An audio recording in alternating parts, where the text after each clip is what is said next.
Talk about for 30 minutes with absolutely no preparation. All right, welcome to episode 2 of What Could You Talk About for 30 Minutes with Absolutely No Preparation? Now, I asked this question to a Facebook group, and I got like 90 responses. So I was like, what can I do with that? I would love to feature people. One of my other sidebars, too, is I would love to know more about how to use Restream.io. That's what I'm currently using for streaming. And what could I do with that and really feature people, right? Feature people inside the audience. So I'm excited for that. I had the first one earlier today. This is number 2 in the series. And if you want to actually do this, inside of the link, there is a click there, and click the what could you talk about for 30 minutes, and pick any Friday at 4 o'clock Pacific Standard Time, and we're going to do that. So we're going to bring up this next guest, this next speaker here. I met him at GameCon. He hails from Fort Wayne, Indiana, and let's go find out what he's going to talk about for 30 minutes. Here we go.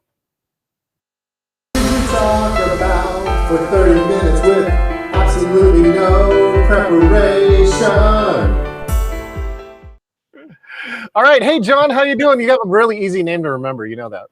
Well, one of the best names. You know, hey, it's how we met.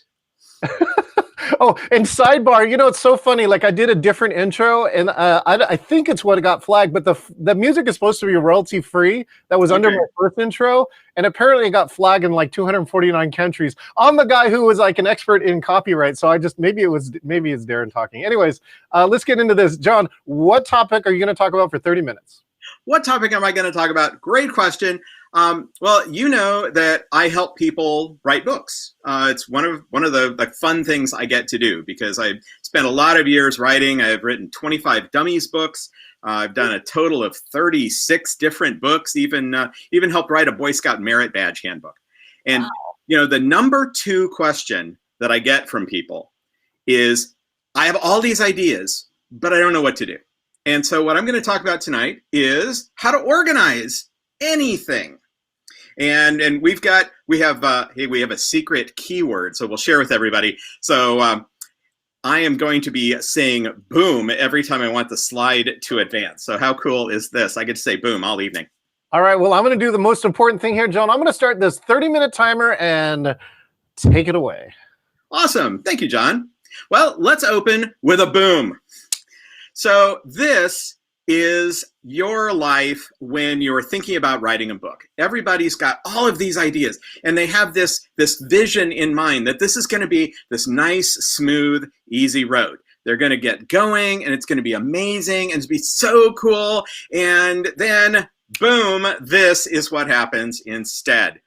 Instead, you've got everything that could go wrong will go wrong.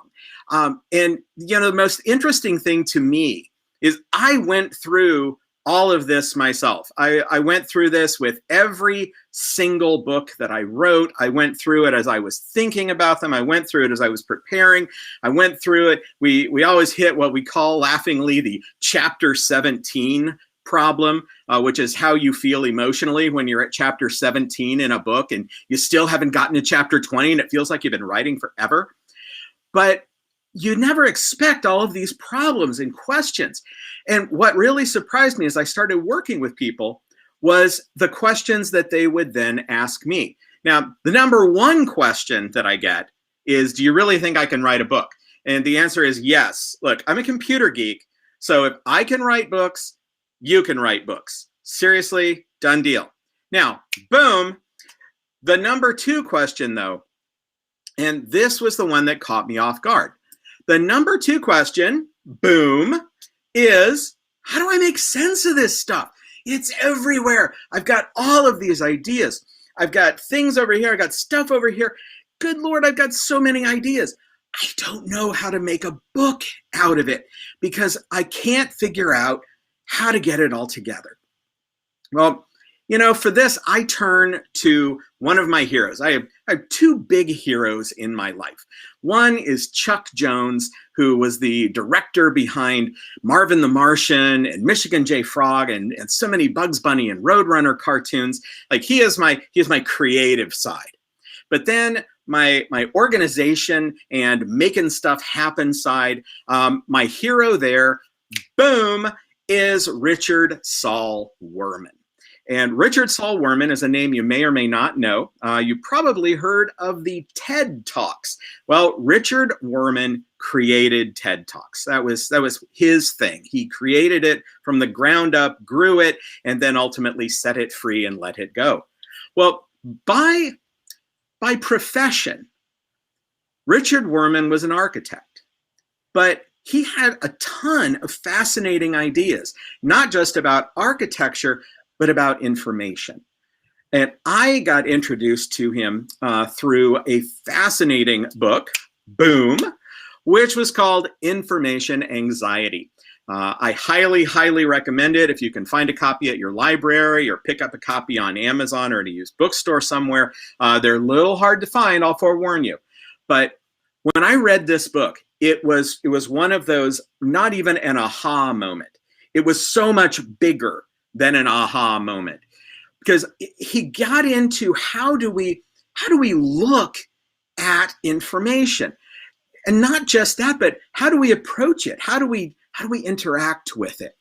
Now, I said earlier, I'm a computer geek, right? I confess I'm a geek.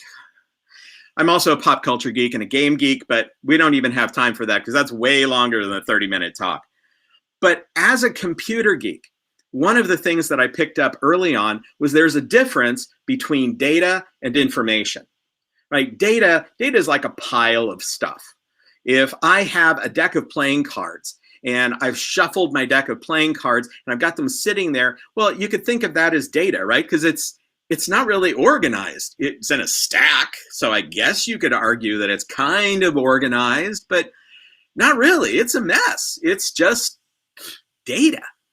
But if I take that and then I organize it somehow, now I can turn that data into information. And that's true of anything. A phone list is a great example. You know, if you had a phone list and it was all index cards, just over and over, a ton of index cards, you drop them on the floor, it's now a mess, but it's just raw data. But now you could organize those however you want to. And that was the biggest thing that connected between my geek side and my writing side, because Wurman gave me a vision for that. And boom, let's hit the next one. And this was what I learned from him. When I read this, it completely blew me away. The idea that information has a way that it wants to be presented. And the trick is really just finding that way, is cracking that open so that you can figure out, with this set of data, how do I turn it into information? How do I figure out the presentation that's going to make this work? I remember I was working on a book that was on troubleshooting, how to troubleshoot and support your own computer.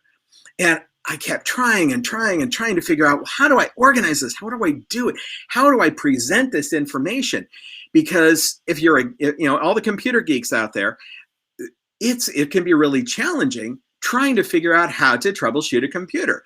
You know, you got one problem, but oh my gosh, that problem's really a symptom. And that symptom could lead to 100 different problems. So if I'm writing this in a book and I'm going to hand it to you and you're going to use it at home to fix your computer, how on earth do I organize this? And I was going back through Wurman's book at the time because I thought, Richard, you got to have an answer in here for me. I can just feel it. I know you do. And lo and behold, I ran across this line again and thought, okay, so let's think about this.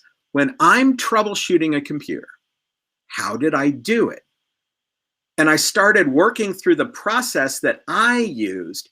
And then I realized all I had to do to make the book work was take that process that I normally used and write it up. So the book became a series of questions and answers, because that let me have a bunch of outs in the middle where I could say, all right, we're going through it like this. Hey, what if you get to this point and this is the result you get? You need to find somebody to help you, because we're now beyond the part that you can do on your own. My problem was solved because I found the way that the information wanted to be presented. Now, Wurman said that there was a secret to organizing information. And that secret is encapsulated in one word. And that word is not boom, but instead it is latch. So latch is the acronym that Wurman came up with. Boom. And it stands for the 5 ways you can organize literally anything. So let's see what those ways are. Boom. You've got 5 ways of organizing anything, and I mean anything. Location, alphabet, time, category, and hierarchy. So we'll work through each of these because you can do anything you want just by organizing it with these 5 tools. I mean, it sounds like it's impossible, right? I can already feel you kind of saying, John, I think you're selling me a bill of goods here. I'm not sure that you can really do anything. I mean, really, anything? Yes, anything. For fun tonight, we'll play with a telephone list because everybody knows about telephone lists. You know, you're in your little league, you're in a club, you're at work, you've got a phone directory. So let's start with a phone directory. Now, your 5 things here: location, alphabet, time, category, and hierarchy. So let's start, boom, with location. Now, a phone list by nature isn't sorted by location. You know, how are you going to sort a phone list by location? Well, every phone entry has a location. So, you know, let's say I'm in a little league or my kid's in a little league.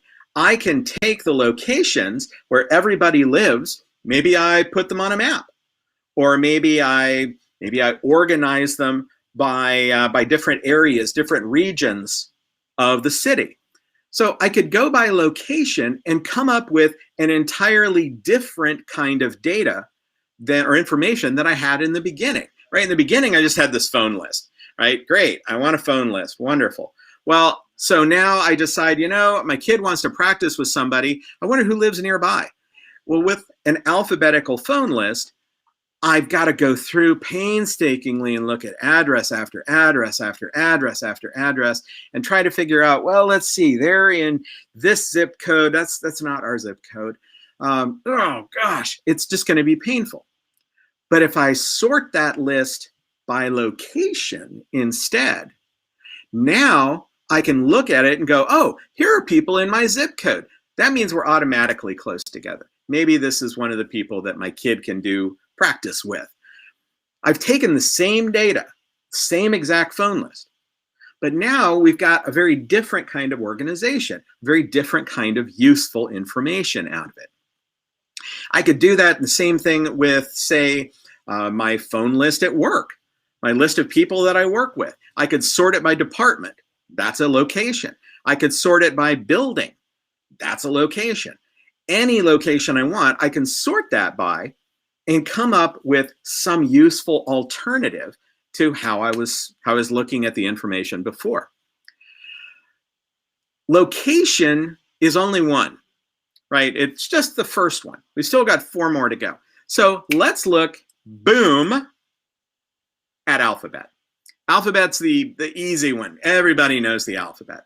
So information, when in doubt, often put in through just alphabetical order. But how useful is alphabetical order? Well, it's great if you're looking for, say, a book title. But what if you wanted to look up books by the author's name, and you've got 1,000 books on your shelf, and you sorted them all by title? Well, it's going to be a challenge because your books by particular authors are going to be all over that. So, maybe that's not going to be the best solution. We'll come back to that in a minute. But we often just default to an alphabetical list. Going back to our phone list, we probably just sorted it by the alphabet. But even there, we get into a question. So did you sort it by last name? Or did you sort it by first name? Or did you sort it by the child's name? Because that's the name that all the kids are going to know. So you've got these decisions that you have to make about how you're going to organize data. Because every time you organize it, you're going to get a different value, a different information out of it. So we've got location. we've got alphabet, and then boom, we've got time. So time, how would you use time with a phone list? Well, it makes it easiest if you're thinking of a work example, because where I work, we've got 3 shifts. So it would be great to have a phone list that showed 3 different shifts. That way I could know, hey, if we have a crisis that's happening at 11 o'clock at night, I know who I can call. I don't have to start with, well, I know Tom, but Tom's at home, so I think I've got his cell phone number. He's not picking up. So I don't have to work through any of that. Instead, I could look at my time phone list and I could say, okay, night shift, this person. Oh, cool. Yeah, that's the person. Tom's mentioned him a couple times. I'll call him and tell him that Tom told me about it. But if I didn't have that sorted by time, then I'd be dead in the water. I wouldn't be able to figure out who to call at that particular peculiar hour. Now, you can apply time to anything. And we'll talk in a little bit about how you can apply all of these to a book, because you can take any topic that you want to do a book about, and you can use this as a tool to form that organization, and that will really drive your book. So far we talked about location, we talked about alphabet, and we've talked about time. So now let's see, L-A-T, looks like we're up to, boom, C for category. Now, category is easily the broadest of any of these 5. Location's pretty specific, time's pretty specific, alphabet, very specific. But category can be anything you want. So let's think about dog breeds. If you were going to organize dog breeds by category, you might organize them by their height. So we've got particular heights of dogs. Pardon me. Although that's really more of a hierarchy, because we're going from one to another. We're going from one extreme to another extreme. You might have dogs by color. So dogs that are generally white, dogs that are generally gray, dogs that are generally black. Those are easy categories. Think about Amazon for a minute. You've got different categories of stuff, seemingly infinite number of categories of stuff that Amazon stocks. So anytime that you've got a bunch of things and you are categorizing them, you're finding something that pulls them together and then organizes them around that, that would be a good thing for a category. Now, John mentioned that I'm into board games. It's true, I'm a little bit too into board games sometimes, but you could easily organize board games by category. For instance, you could organize them by the type of game, whether something is played on a board. Maybe it is a dice game. Maybe it is a drawing game where I've got a piece of paper and I'm cruising around drawing on it. Maybe it doesn't have a board at all. Maybe I play it on the floor. Maybe it's a game that we just play by talking about it. There's all kinds of different options here. So all of these categories just help you take what your ideas are and move them around so that you can see them from a different angle. I like to imagine it like I'm holding up a gemstone. And then when I'm looking at the stone, that's all of my information. So by organizing it in different ways, it's kind of like I'm tilting the stone and I'm looking at it. I'm looking at different sides of it. I'm seeing how it catches the light. I'm trying to see how that information wants to be presented. And that's really the trick here. So we're down to H now, hierarchy. Boom. Now, hierarchy, like we said, is something that goes from A to Z. Well, bad example because we already talked about alphabet. But like dogs, biggest to smallest. In pricing, highest to lowest, lowest to highest. Maybe we're talking about shipping time for a product that's coming out. And you can use hierarchy when you're talking about organizing a book or even a phone list. Maybe let's go back to our Little League example.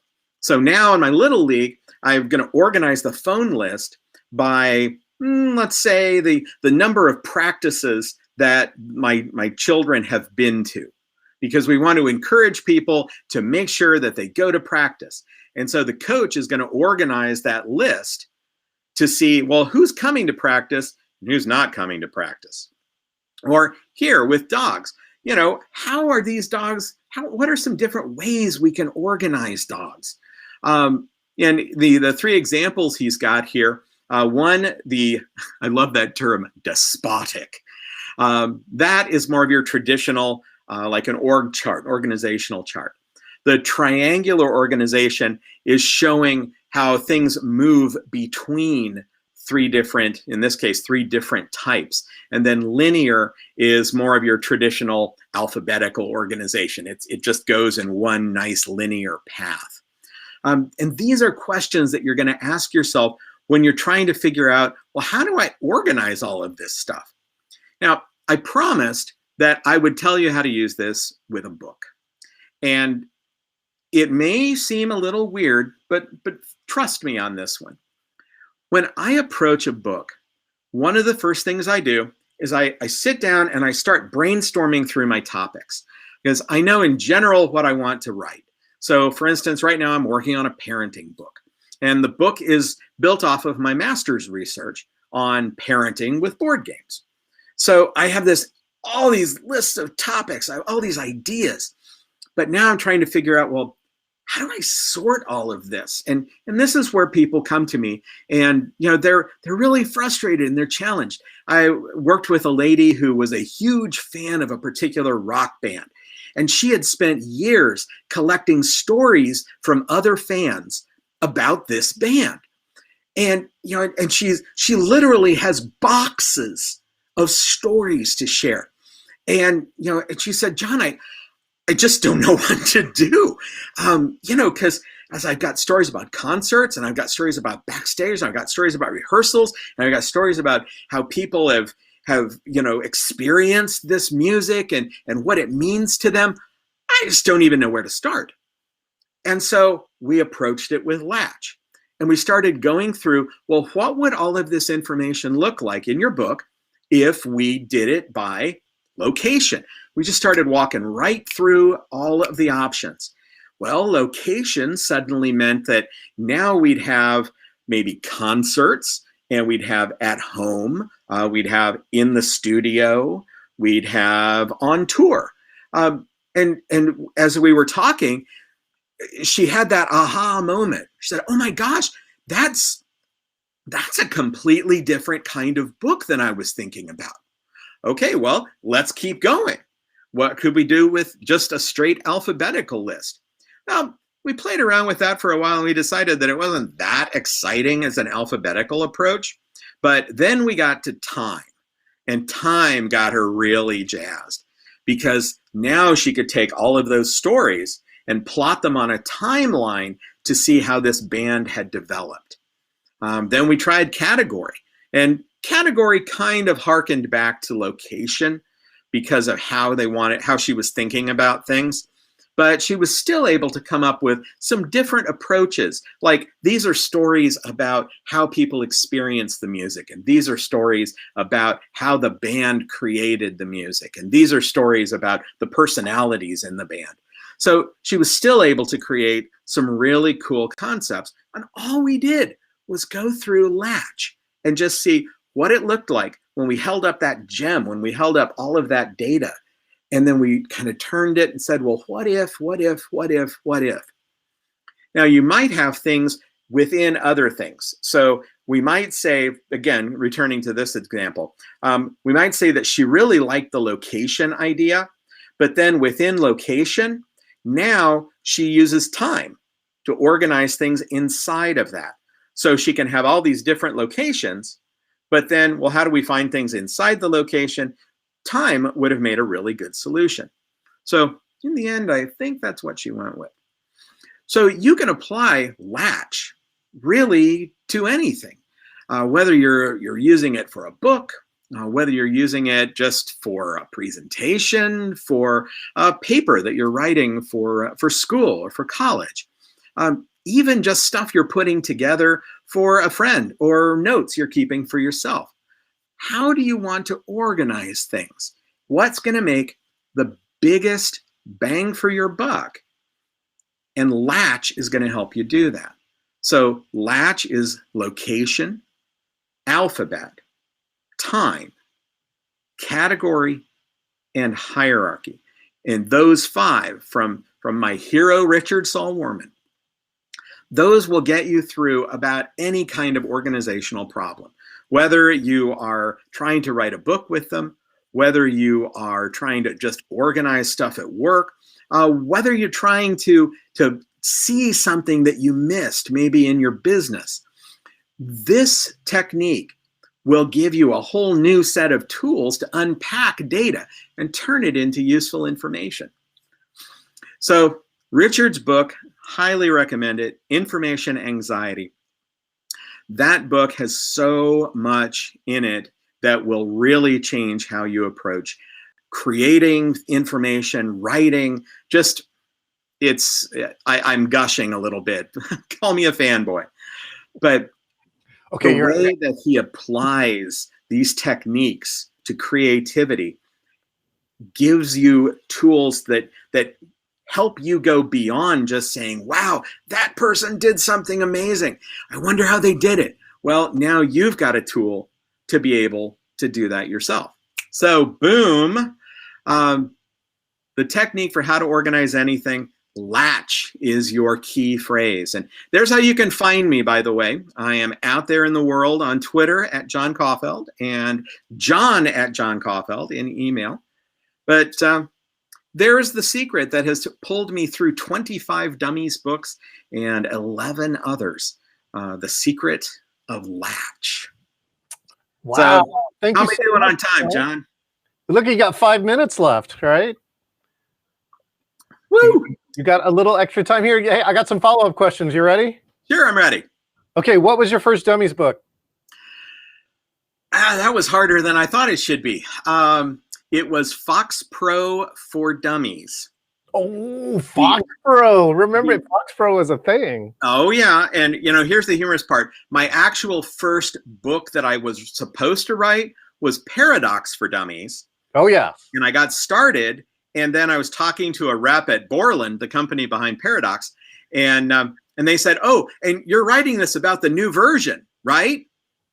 Like, new version?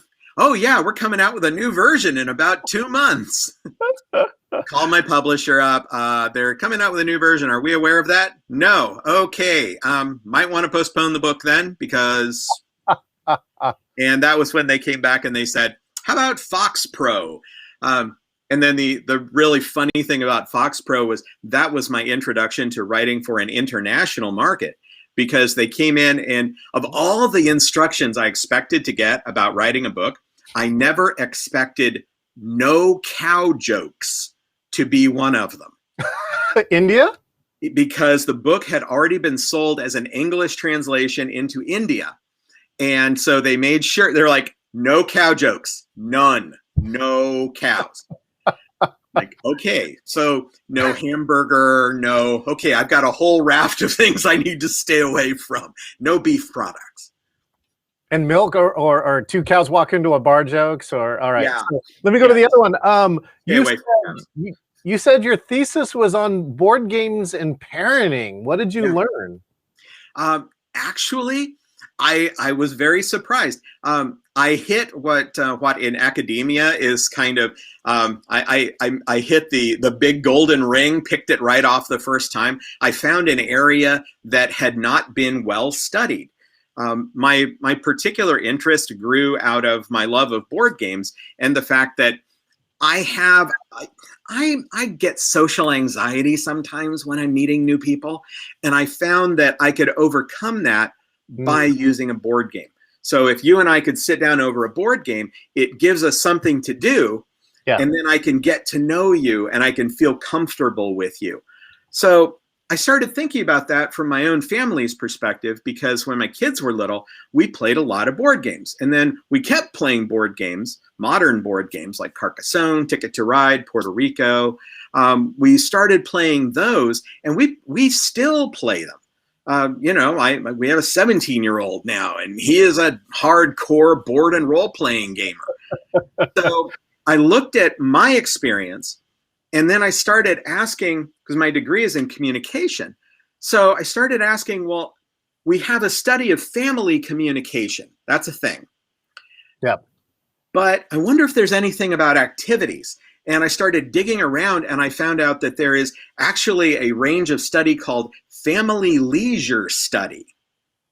So I started digging into that, and then the magic happened one day, because I'm looking at my family communication side, and it says, well, we have a model for how parents and children communicate here, and we know that it's important for them to have different kinds of interactions, but we think that what they're doing fits into the model somewhere, but we really don't know how. And then I looked at family leisure studies, and family leisure studies said it's really important for parents and children to have these different kinds of activities and different ways that they can spend time together. And we kind of know that communication fits into it somewhere, but we really don't know how. And I thought, you guys need to meet. So I ended up writing a thesis on how to bring those together, and how I saw board games, specifically modern board games, bring those together in the life of me and my children. Wow. So, my favorite story is, of course, Settlers of Catan. Yep. So I'm playing my 3 kids, and the story is entitled "When You Lose, You Win," because I was crushing it. I was ready to win, and the 3 of them figured that out, and they, of course, started texting each other, and then they all started collaborating to beat me. And that was really super cool. That's the power of board games. I have hope for the next generation. All right, John, with your last part here, what's your favorite game, and what's the last word you'd like to give everybody here? Oh my gosh, probably favorite game is Acquire from Sid Saxon. I'm going to go classic on you. And yes, because I'm truly a geek, I have a copy of the 1961 first edition. So love Acquire. Last word is, you can create a book if that's your goal. If you want to make it happen, you can make it happen. Don't let anybody tell you you can't. And Latch is going to be the first step toward helping you get there, because you can take all those ideas and figure out how to organize them. You can do this. You've got it. Thank you so much, John. Yeah, I organize all my computer files a little bit like that, where you can find them by time, client, company, and location with all that. And all of you too, if you can't think you can't write a book, all I can tell you is that I wrote this last book in literally 2 months. With that, I want to say thank you, John Kaufeld. Let's see you next time on this amazing show called, Hey, If You Just Could Do Anything in 30 Minutes. Here we go. Talk about for 30 minutes with absolutely no preparation.